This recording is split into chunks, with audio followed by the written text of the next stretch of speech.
long night for John. This is what it must be like being sat next to me. Clever, charismatic and great fun to be around. He's like a human being made from all the bits left over when they made Sean Locke. Quite a divisive thing to say about our team, you know. I'm trying to sort of divide and conquer here. You want to conquer our team? You're already hosting the show. Give us a chance. We just want to do anagrams. Oh, fair enough, OK. David is very particular about the correct use of the English language, and he picks people up on the tiniest mistakes. But surely, David, you're not that pedantic. I don't pick people up on the tiniest mistakes. I'm not incredibly rude. So you're saying that was a tiny mistake, are you? No, I haven't. The very thing you wanted me to do, I have not done. But I've said you pick people up on tiny mistakes, and you're now saying you don't pick people up on tiny mistakes, which feels like you're picking me up on a tiny mistake. No, that's a different sort of tiny mistake, isn't it? The tiny mistake you were implying I pick people up on is an error in grammar or punctuation, not just a factual error or a slur. Get out of that, Jimmy. Yeah. You win this time. Having a beard these days is very fashionable, and a lot of credit can be given to David for doing his best to put an end to that. David, you've recently played Shakespeare in a sitcom. Yeah. Would you like to have lived in Shakespearean times? Well, I'm a big fan of septicemia, so yes. No, it would be terrible because, you know, they had no medicine or pain relief. I mean, they had lovely wooden beams. The whole place would have looked like just an absolute jewel of a B&B. But with zero Wi-Fi, no TV, no antibiotics. It was a hellhole. Frankly, they were all mad they didn't just kill themselves.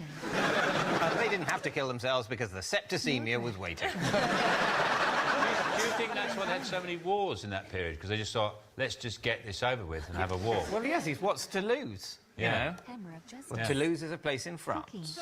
I've just done a crap pun on my own remark. I like it. OK. Big rugby-playing city. Yeah. Famous for its sausages, which are heavily spiced, flavoured. And bigger than any sausage you'd normally see on a plate. So you wouldn't, if you were someone said, how many sausages do you want? You wouldn't have 2. EasyJet fly there, quite good. It's the gateway to the Pyrenees.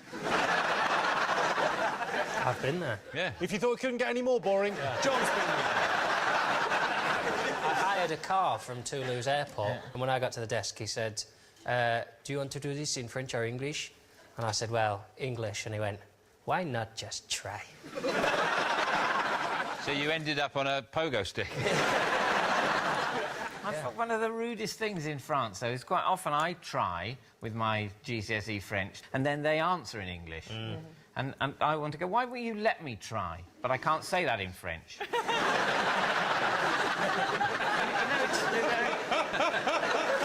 It says here you're not a fan of novelty language, words like simples. Yeah, I don't like people saying simples. Because it's from an advert, and people who say simples in their real life are helping to advertise something they've not been paid to help to advertise, which is actually taking, literally, food out of the mouths of actors. Actually, put up an interesting point. Since the referendum, does that mean we have to get rid of the meerkats? That's a very good point. Yeah, I expect there'll be some sort of ritual slaughter of them on television. We'll see. Nigel Farage will appear, naked and erect. And he'll sort those meerkats out. David, it says here your first crush was on Madonna. How are you feeling about her now? It was a long time ago, you know. She's moved on, I've moved on. What do you want me to... You want me to say on television that Madonna is less attractive now? You think that's a useful thing to do for society? To say that actually the way men perceive women is that they become less attractive when they get into middle age and older. I'm not proud of that, but yes, that's the society we're in, Jimmy. Thanks for bringing it up. I'm not even...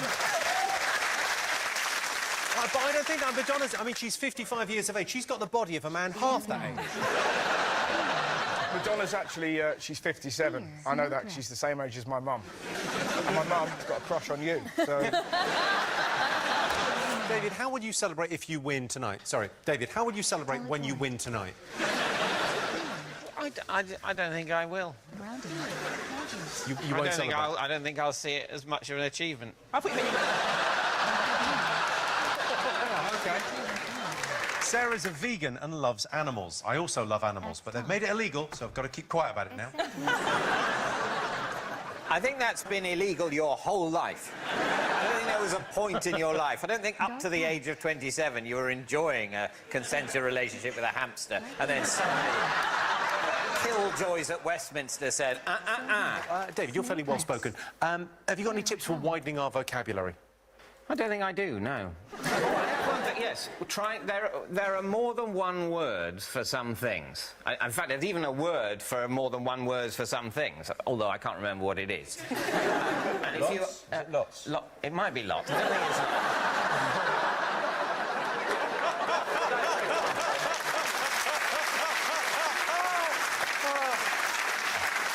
But as a teenager, I was confused that there were lots of different words for sex. And I thought that each of the words for sex meant something distinct. You know, and I thought there were many more different kinds of sex things that I was going to have to get my head round before I became an adult. But then I realised that most of them refers to the same sort of basic penis penetration stuff. And that's how I came to understand the richness of the English language. What do you do to break the ice with strangers, David? I don't, really. I'm shy and difficult with strangers. I leave it to them to break the ice with me. And good luck them. No, I don't do anything. I mean, even this exchange, I can see that. Yeah, no, you're not... Is this supposed to break the ice? Yeah. I'd be more comfortable playing a word game. Here. You're in luck. Am I right? You have to make the words out of the letters that appear there. I know. Sick! It's bloody sick! I always assumed people came up with the words and then they edited in the letters afterwards. It would be a lot easier. You'd think. We'd just put giraffe, whatever, and then you put R, F, G up there afterwards. That's not how you spell giraffe. David, have you got a mascot? Yes, I do. What have you got? I've got a pointless mug.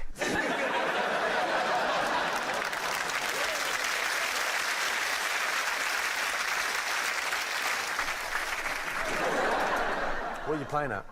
Well, it's a great show, isn't it? Pointless. It's a really good show. It's bigger than the Countdown mug.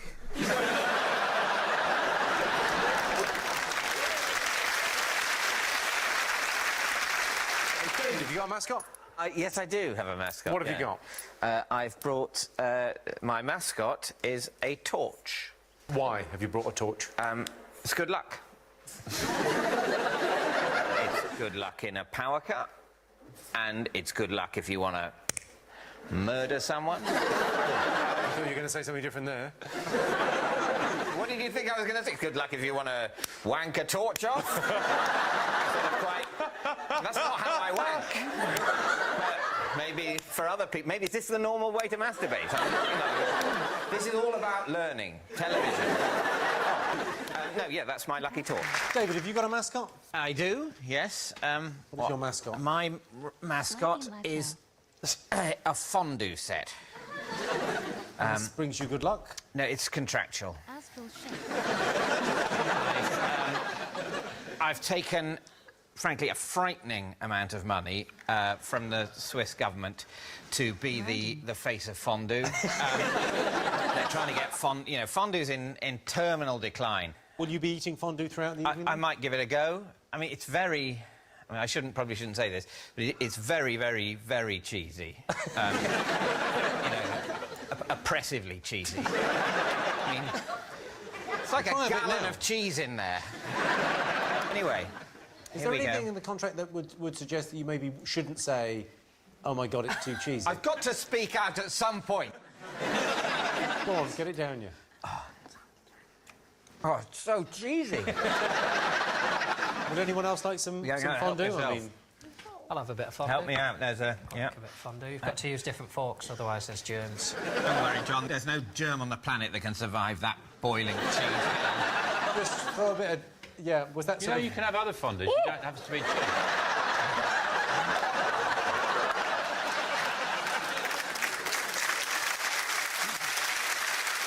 thought it would be sort of showbiz fondue, but it's really hot, real fondue. Yes, yeah, it's not- Look at that steam coming off that. I love a gherkin. Help yourself. It's a Cornichon, actually. I didn't know where they were from. Oh, the fucking cheese. You should do his cholesterol test before and after. David, have you got a mascot? I do have a mascot, yes. This is actually it cost me a lot of money on eBay. And this is some of the Duchess of Cambridge, or Kate Middleton as she then was, some of her toenail clippings. And there we go. You see? There's a little toenail clipping of a very, very royal person there. What do you mean, How do you know they're genuine? Well, I mean, they cost me £25,000. That's just not... That can't be ordinary ones, can it? That's definitely from her. The great thing about these is as DNA technology advances, what I have in here is her DNA code, which means that in the years to come, I will be able to make another one. But then she will have no rights in law. She'll just be my creature. And now it's just the clippings in the tin.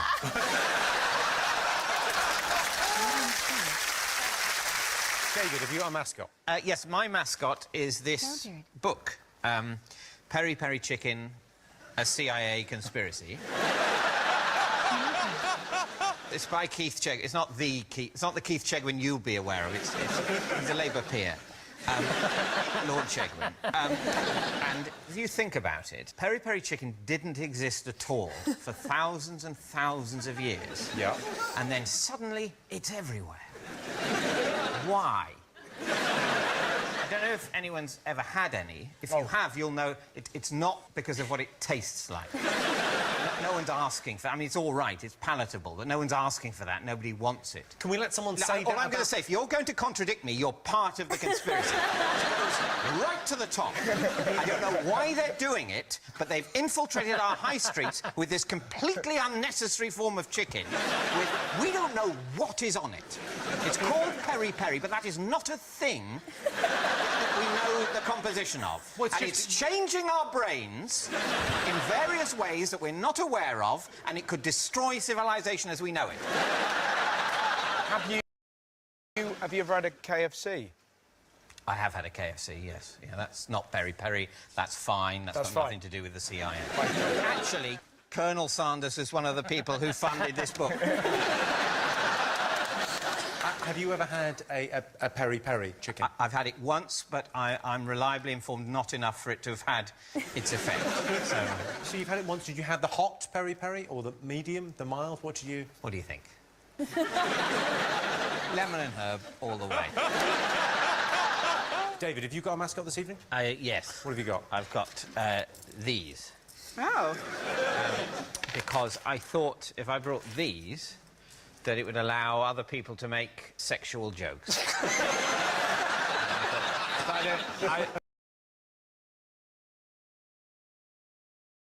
I don't feel very comfortable making sexual jokes myself.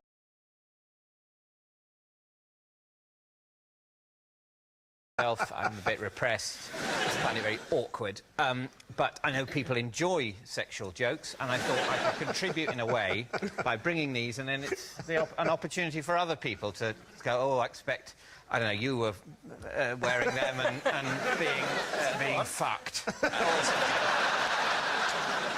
Jimmy, I thought this would be a wonderful opportunity, because you love making sexual jokes. I do. So I do love making sexual jokes. Please say a sexual thing. Don't worry, Jimmy, I've brought my lucky anal beads.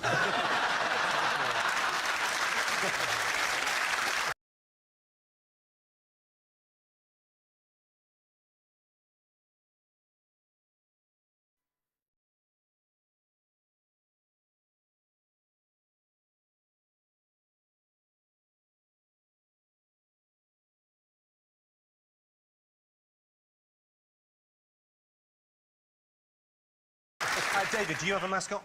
Yes, I do, actually. I have a fascinating, well, a groundbreaking piece of archaeology, which, you just look at this. This is a very, very recently unearthed bit of archaeology, and as I think most people will realise, it's a fidget spinner, which is, of course, a very, very recent item. And I think that it's important that archaeology really needs to move with the times, because, you know, when in a field it's discovered there are, you know, loads and loads of Saxon coins or Roman helmets or whatever, everyone's very, very pleased with the archaeologists. Oh, well done, you've discovered all this ancient stuff. But in fact, it's shaming, because they should have found it ages ago. It's about time archaeology caught up, and we need to be finding the things that have become buried in mud almost immediately. That's the point. That is when history is properly alive and moving with the times.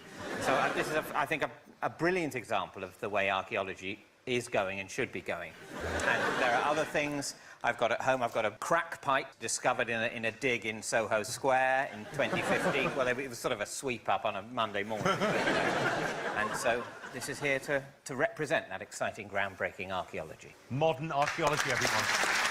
Wow. What's your 5? Steep. Steep. Right OK, this off. is for the points, then.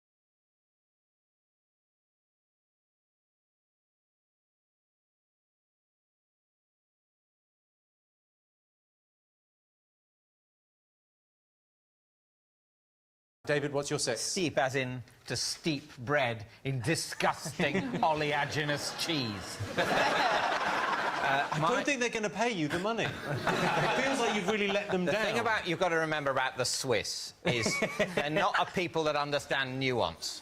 As far as they're concerned, I'm here, the fondue's next to me, they pay the bill. The word I have got is pantos, which isn't rude, just because it's got pant in it. It's the plural of the shortening of the form of Christmassy entertainment. I'm spelling it without the E. I'm doing it without the E. Yeah. I don't think you put the E in. No, you don't. P-A-N-T-O-S. 6 points to David for panto.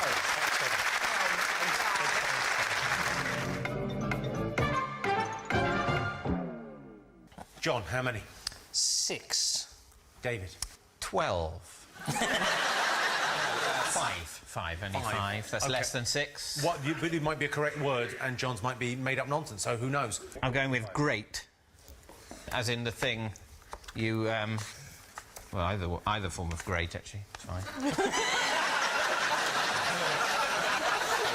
I was going for great expectations. It's an amusing term if you're selling fire surrounds. David, how many? 6.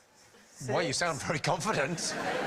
I mean, I'm confident in the number of letters of the word I've written down. The question is it in the dictionary? Go for it.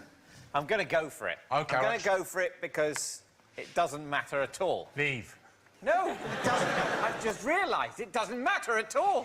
I don't want a saxophone.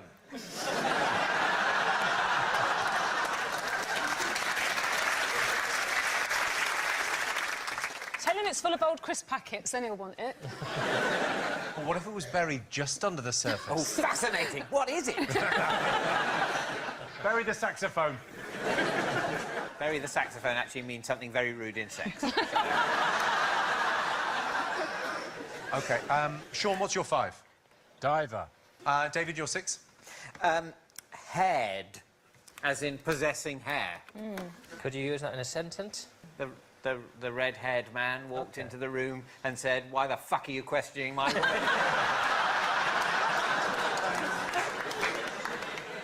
Is it in there? The angry redhead man. Yeah, it is. Curly haired, red haired. Well, of course it's in Any there. head. It's a word. OK, David, what's your 5? Sugar. Sugar. I'm not flirting. I wouldn't have said it in that tone of voice. I would have said it more sexy. Well, give me an idea of what that would have been like. OK, I'll try. Oh, this is going to be embarrassing.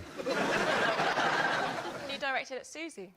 Oh, thanks. OK, I'm going to try. I'm still slightly embarrassed, but it will be easier. Sorry, Jimmy. I understand. Sugar.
Excuse me, sir. Telephone. Look, Those dude, brothers. JFK. Dude. How about, so Lee Harvey Oswald gets out of the Marines, gets sent, or he's still in the Marines, he gets shipped to, what is it, Osaka in Japan? You know this, dude. Come on. Yes. He gets to Japan where they're doing the U-2 spy planes. Fully CIA. Then he just leaves there? What the hell? And he goes to Moscow or something? Yeah. What the fuck are we talking about? They're obsessed with the Ruskies, dude. True. It's been like this forever. Yeah. But I was actually I was fascinated by the Dulles brothers. They don't teach you too much about the Dulles brothers in school. So I watched this YouTube from this guy, Steven Kinzer. Yeah, I watched. Did you watch that I watched guy's the C-SPAN interview with him. Dude, those the book he interviews, wrote. interviews they do with the fucking all the ladies with white bowl cuts in the front row. I didn't know and those ladies get lit in the Q&A. They have fucking questions. They start asking questions. Yeah, dude. They're just asking questions. They have serious fucking questions, saying, man. do you truly in your own? Well, dude, so you watched the thing where I watched Kinzer talk about where the Dulles brothers came from? Yeah. Calvinist grandfather. Yeah. How their freaks. how their grandfather blasted across like the frontier and just like he was on his manifest destiny kick. Yeah, he got into grew up politics. Freak Christians. In New York here. Yeah. And what's that place? Water something. Waterloo. I don't know. But he was explaining the reason the Dulles brothers were the Dulles brothers, and the coolest story in the beginning. He looks for the bust. He goes, guys, the airport's named after the Dulles brothers. Where the fuck's the bust of the one Dulles brother? And everyone goes, what the fuck are you talking about? And it was hidden in a conference room near the baggage claim. And he goes, what an apt symbol for their place in American history. Covered over, pushed to the side. I petitioned to change the Dulles Airport to the Fred Hampton Airport. Did you? Very sick. I'm going to start that petition. You should. Yes. Fred Hampton Airport would be sick. This guy, what Kinzer was trying to do, he was trying to take. Remember the painting, The Glorious Victory, Diego Rivera, where they did that big mural of the United Fruit Company and the two Dulles brothers there, and like the dead babies everywhere, and like money falling out. Yeah, he was trying to get that mural in the airport. He was trying to get in the airport, but he was trying to find that mural. It was no longer in Mexico. Diego Rivera, communist, donated it to Russia. And then Russia they were kind of like, yeah, he's like, they didn't really fuck with Latin America. They didn't fuck with Latinx communists, apparently. Yeah. Russia were like, those guys aren't real communists. They don't understand. So they just rolled his scroll up, and they were like, the big mural, they rolled it up and they just keep it in the basement. And he wants to get that in the Dulles Airport. That'd be sick. He wants to have in that the big airport. mural of all the dead Guatemalan babies in the Dulles Airport. I would like that. And he shamelessly was like, maybe put a couple of my books right there if you want to buy them. I was like, you motherfucker, dude. Yeah, he started. The first thing I watched with that guy, with Kinzer, was a C-SPAN interview, and he started like smiling and be like, "Well, let me tell you about the Dulles brothers." And I was like, "This fucking pussy. Yeah, he's gonna be pro Dulles scum." It's brutal. He keeps going. No, he was very anti. He crushes them. Oh yeah, yeah. He crushes them. I mean, he gets into their like absolute psychology. I think it's hard to look into them and be pro Dulles. They're assholes. His dudes literally suck and do nothing but destroy America. Yeah, but exactly his thing is these guys had no idea. None of them knew like the internet was coming out, so they had no clue that like they thought they could like go destabilize Guatemala and be like, that'll all get lost in a shuffle of paper. It must have been so easy to pull the wool over people's eyes back then. Yeah, I was talking to Spade about this. Like now you got the internet, it's kind of fucking people's heads up. Back then you just had to have a Walter Cronkite or someone just be like, this is the truth, and everyone believed it. Yeah. What's the thing about Guatemala we should touch on, Matt? Yeah, Let me tell you something. When you think about it, Bill, it makes my fucking mind spin. The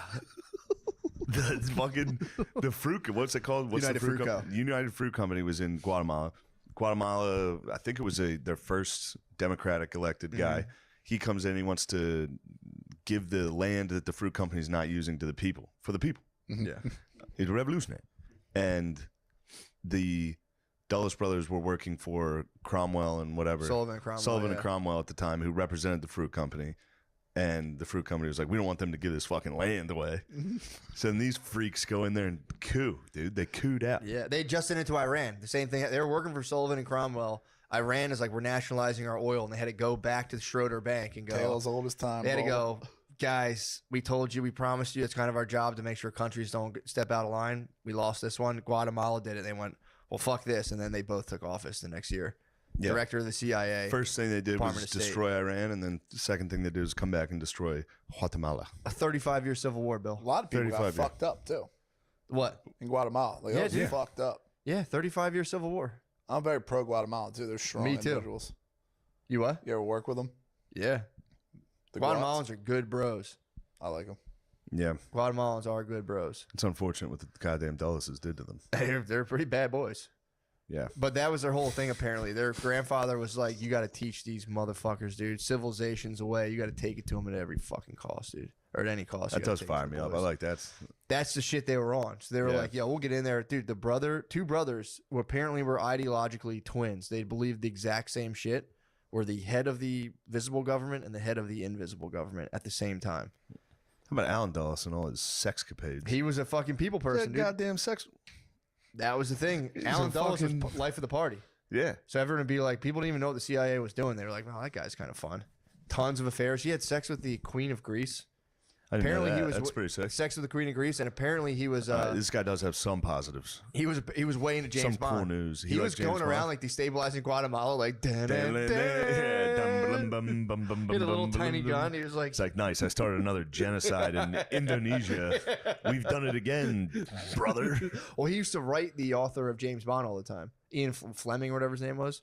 He would write him constantly, and he'd be like, apparently Fleming eventually put in a CIA guy that was supposedly based off Alan Dulles into the thing. So, what a bunch of fucking jerks. Yeah, but apparently the dude was getting pumped, and he was petitioning the CIA to make James Bond weaponry, and they had to be like, dudes, this doesn't exist. It's a fantasy. Please stop. Please stop giving us James. We can't make you James Bond weapons. He'd be like, shame. A lot of those guys are like drunk as balls, too. Yeah. They're always drunk and always lying to each other.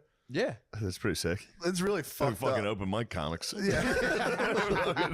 Just hammered lying to each other at all Those times. dudes were always talking shit on each other, destabilizing countries, and also were balls ass drunk.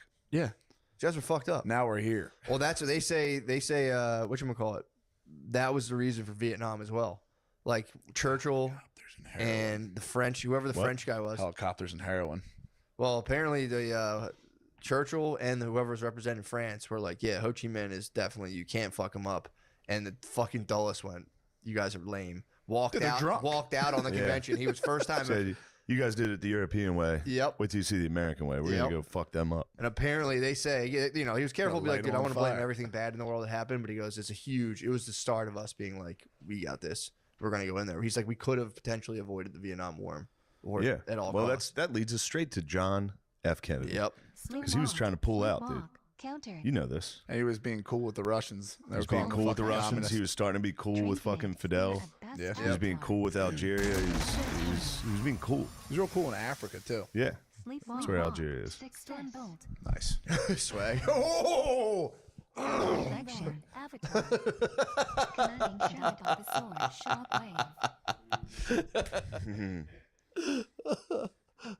Oh, I've been reading that Napoleon book. I finally got to the part where he gets a little nasty, dude. Does he? He got a little nasty down in Egypt. Did he really? He got a little nasty down the Holy Land. He started fucking executing people. Why? So he's a nasty boy, dude. Was he like, you guys didn't build the pyramids, aliens did. Yeah. Yeah. Shot a fucking cannonball at it. It was like, the stones were sound. Yeah. He had a pact with the boys. He captured them, he beat them. And they're in the Middle East at the time. It was like a tradition. You would just be like, all right, we'll never fight again. Let us go. We're done. That's a deal. Oh. And then they came back and fought again. And he was like, all right, well, now I'm going to execute all you. Oh, in the middle, he was following Middle Eastern customs. Yeah. Right. He captured the flag and was Captured the flag, go, all right, everybody go home. We're not even going to take your arms. Damn. What if some guy was just throwing a rock at his wife and missed and hit Napoleon? That could have been the whole thing. Could fired him up. And then in Napoleon, he cucked one of his officers, dude. It was a rough one. Down in Egypt? Yeah. Down in Club Egypt? He was down in Club Egypt. It was ladies' night, dude. He found out Josephine was back home having a little tryst. He said, okay. He said, I can't get cucked. Yeah, that's the only way you can stop a cuck is to cuck one of your friends, your best friends. And then he cucked an officer. He said, he was like, you got to go back to France and tell him we're doing good. Oh, he passed the bug along. And then he sent the guy back to France. The guy got turned around by the British. They sent him back. He comes back. He finds his babe in the palace. Oh no! His wife. He's like, "What are you doing in the pleasure palace?" Oh. What the fuck? That sucks. That's so shitty. That's funny. A British guy was like, "Turn around, go back. Yeah. Your wife is fucking Napoleon." Yeah, that's crazy. Dude, Europe fought forever. They just battled each other nonstop. Yeah. They got to take up arms against each other again. I need to see Britain just battle France. They kind of are, but yeah. Are they? Were they no, doing not England and France, but you know, Russia and Ukraine. True. Yeah, true. No, I need to see the OG. You want to see the originals. You want to see Germany get France. activated. Yeah. Germany got so activated, dude. What were they doing? They got triggered. They got fucking triggered as hell. What the fuck were they doing? I have no idea. They got a bunch of fucking dickheads. They spazzed. Sweeping strikes. I mean, dude, they were pretty fucking dumb. Everyone was pretty dumb back then. The guy just fucking came up with a pretty cool story. He was like, check out these old ancient myths. You are these guys. And they're like, yeah. And they're like, obviously, yes, I knew it. I knew I was a Viking. Yeah. Well, that was everyone's worldview back then was ethnocentric.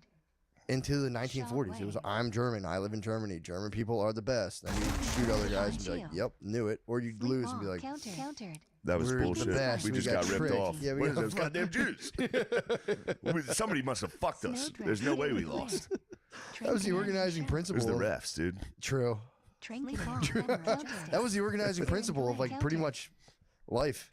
They're like, we're X. X is the best. And everyone fought each other. And we're like, I don't know if we're above that. We're slowly getting out of it. Meaning maybe never, maybe we'll die and we'll blow up in a big bomb. But yeah. We could all blow up in a big bomb. We're not that far away from World War II. Yeah. True. Yeah, for real. There's a big. I read a lot about that. How the technology grows so much, but inside, sadly, we don't. Yeah. Vietnam. Let's find out. What the fuck happened?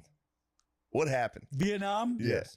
Well, that's what I'm saying. It was freedom. Well, I said it was a weird narcotic state where you know, it's been kind of a thing after World War II. It's gone now, but where we're like, no, we don't really fail. Everybody wants to do. Everybody wants this because it works so well. Not just World War II. The Marshall Plan even worked because we're dealing with all these countries and suddenly they're coming back. By 1960s, 50s, Germany's even back. So we're like the benign guys that we control things, but everybody's kind of like getting their thing who wants to be on the team. And then, you know, we didn't realize there was a whole undercurrent. So like the overcurrent is Europe, then the undercurrent is the colonies. So all the colonies were rebelling starting in the late 50s. Oh, yeah. From Africa to, you know, South America. And, so there was that whole thing going on, you know. The vacay spots were popping off. There was so much going on. Isn't it weird? All the sandals. The sandals resorts. All the sandals resorts where they've had it up to here. Yeah. That makes sense. So it was kind of a weird, it was an interesting time. I can see communism appealing to that. Yeah. You're down. Of if you course. Share the fucking deck. pissing her on the cheek. Absolutely. Yeah. Well, like so- Cuba, look at Cuba with the whole mafia thing. You know, it was such an interesting thing where it was like, you know, they letting all these capitalist things, and then they were like, no, and Castro came in, and you know what I mean? They even though Cuba failed, they didn't like the corruption level that was going on. The same thing with South Vietnam. Yeah. We That was the thing. We propped up some fucking dumbass. We propped up a dumbass. And we would never get rid of it. And then as soon as you saw that part, we were watching it. Yeah. We propped up this dude who just immediately started persecuting the Buddhists. Absolutely. Started. Yep. His wife was a fucking monster who was like, good, I'm glad they're burning Yes. themselves. His wife and his brother. Yeah, they were just morons. Yeah. Yes. And we couldn't back off because we were like, it's still better than communism. Yep. Yeah. Meanwhile, Ho Chi Minh was kind of fucking cool. Right, he liked us at the beginning. Yeah, he he was wasn't like- totally into this thing, and then Yeah. It's tough. It's like but he assistant- became, yeah. Yeah, it's like assistant manager Now, energy. did you know a lot of guys that were in Vietnam? I knew a few. Yeah. Yeah. I was a kid doing the whole thing, you know. Yeah. And I remember as a little kid, you'd watch. It was on the news every day at 5 and 6 o'clock. You'd see the footage from Vietnam. So it was like such a part. It wasn't like I was shocked because I wasn't from the generation before that. That was all I knew. I was 7, 8 years old, 9 years old. But I remember seeing footage of Vietnam all the time on TV and the news, and it was just a constant thing. And I remember one time in class, we were talking about Vietnam. This is probably 71, maybe 70. And the teacher and the kids were going, yeah, Vietnam is bad. And this girl in our class starts screaming and crying because her brother got killed in Vietnam.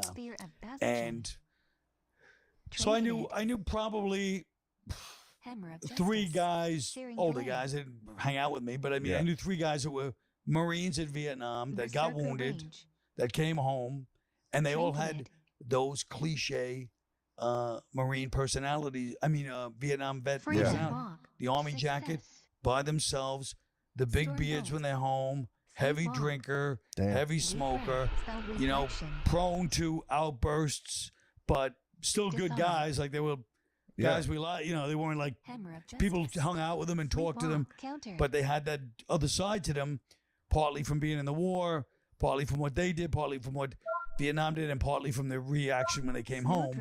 It wasn't like you walk around and people weren't going, thank you for your service either, you know. Yikes. That stinks. Yeah, so I knew a few guys, Yeah, that was the thing we were talking about. O'Connor brought this up. We were talking about last night. Is like, imagine today's fucking college student.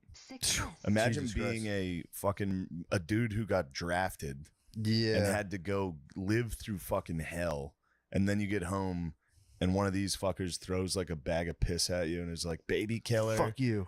Like, yeah. Right. Oh my God. That's when I would join the Ohio National Guard and I would head down to Kent State and say, fuck you guys. Yeah, true. That's yeah. But it was interesting that they all did have that personality. Yeah. Even the guys I knew, guy across the street, my friend's brother, was a Vietnam vet that didn't fight. He was a airplane mechanic, and even he was screwed up. Fucked up from it. Yeah. My uncle was a Marine, and he never talks about it. Ever. Like, literally never talks about it. One night, he and I got drunk, and he opened up about it. Really? And it was wild. He saw a fucking Chinook get hit and just spun. Dudes flew everywhere. I mean, it was. Now, my other uncle was in Vietnam, and he is a little more. He's a little more sociopath, like psycho. That's like, I killed a guy. Yeah. And I was like, how was that? And it was just me and him, and he goes, it's fucking incredible. I was like, yo. I told you, I knew a guy who was a sniper, and he was saying, he's like, you get addicted to the feeling of killing people. And he's like, and he was a nice dude. He's like, I didn't have like ill will towards people, but he's like, I like would watch people eat dinner, and as soon as they finish, right in the head. He's like, by like the 12th one, he's like, you get like a god complex, and you're like, I'm ending this. God is done. damn. Yeah. So you just watch people hang out. The guy in Vietnam. I've told you this before. It was like a 90-degree trail, and you couldn't see around the corner. So he's walking one way. A Viet Cong was walking up the path. He said they literally bumped into each other in the jungle, and then it was just a race to see who could get who could get their gun out faster, and he got his out.